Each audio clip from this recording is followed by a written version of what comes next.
Alright, for this second video, I want to show you how to do a two-step mole calculation.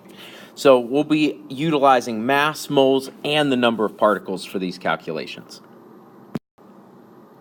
Alright, so let's start with an example, and let's bring that graphic, that mole map that we were using to help us, and we'll put that off to the side. Now, we're going to be mixing all of these single-step and double-step problems together later, so this graphic will really help let you know, like, where am I starting, what am I trying to find, where do I need to go. So let's look at the first problem. I was given 1.20 times 10 to the 23rd atoms. So 1.20 times 10 to the 23rd atoms. So I know I need to cancel atoms, so we'll put that on the bottom. And let's look at that graphic. So I'm here. I was given atoms. It wants me to go to mass, which is grams. So there isn't a shortcut for me to go from atoms or molecules to mass. I have to go through moles. So my first step is to get to moles. So that's what goes on top. And I know a 1 always goes next to moles.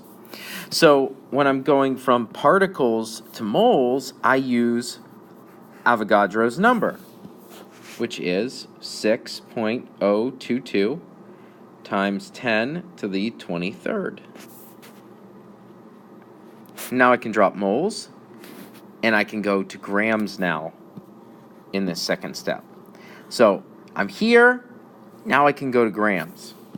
Next to moles, I know I'll always put a 1. Moles, I'll always put a 1. And then for grams, I need to add together the compound, or I need to look at copper. In this case, I have copper. That's 63.55 from my periodic table. So then I just do the math. So I would do 1.20 times 10 to the 23rd divided by 6.022 times 10 to the 23rd times 63.55, and I get 12.7. grams. Okay, now let's try that second one. It's a little more complicated. So I was given 4.2 grams, 0.2 grams of calcium bromide, or potassium bromide, KBr.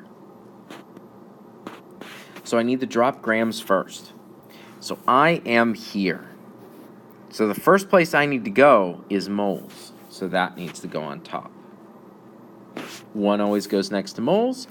And for grams, I need molar mass. So I have to add up potassium and bromine. So I add those up, and I get 119.00. And now I drop drop moles, and I'm going to go to molecules. And I go to molecules,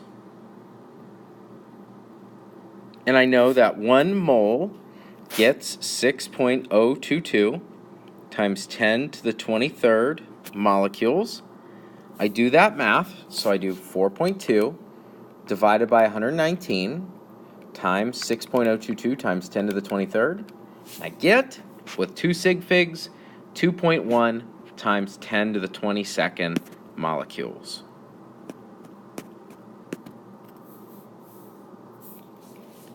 All right.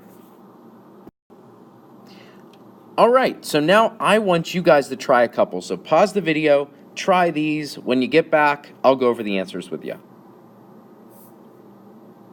All right, so let's bring that graphic out that we were using to help us. I'll put that in the bottom. And let's try this first question. So a student measures out 4.3 grams of water. How many molecules is that equivalent to? So I was given mass, and I want to go to particles. So I drop grams, and I go to moles first. It's my first step, grams to moles. 1 always goes next to moles. And to get grams, I need molar mass, so I add up water, which is H2O. That's 18.02. Grams cancel. So now I can drop moles, and I can go to molecules. So 1 mole and 6.022 times 10 to the 23rd molecules. So now I plug it in my calculator, and I get an answer of 1.4 times 10 to the 23rd molecules. Okay, now let's try the second one.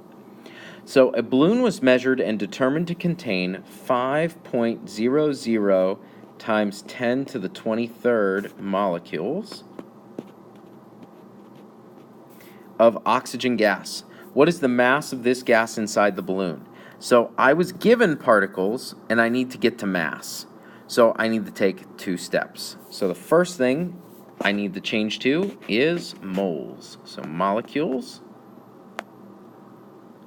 to moles. So 1, and then I have Avogadro's number that I can put right there. Now I can drop moles, and I can go to grams, and oxygen is O2, so that would be 32.00 for the mass. So now I plug it in my calculator, and I get 26.6 grams. Now, like I said earlier, so now you know how to do one-step and two-step problems. So the next step when you get to that mixed mole conversion worksheet is to look at what I'm starting with, what am I trying to find. This graphic, this mole map that I gave you guys in class will be really helpful. So if I'm given mass and I need to go to moles, it's only 1 step. If I'm given molecules and I need to go to mass, that's 2 steps. So this could help figure out how many steps each problem would take. So use this, give those problems a try, and if you still have any questions, just make sure to ask in class tomorrow.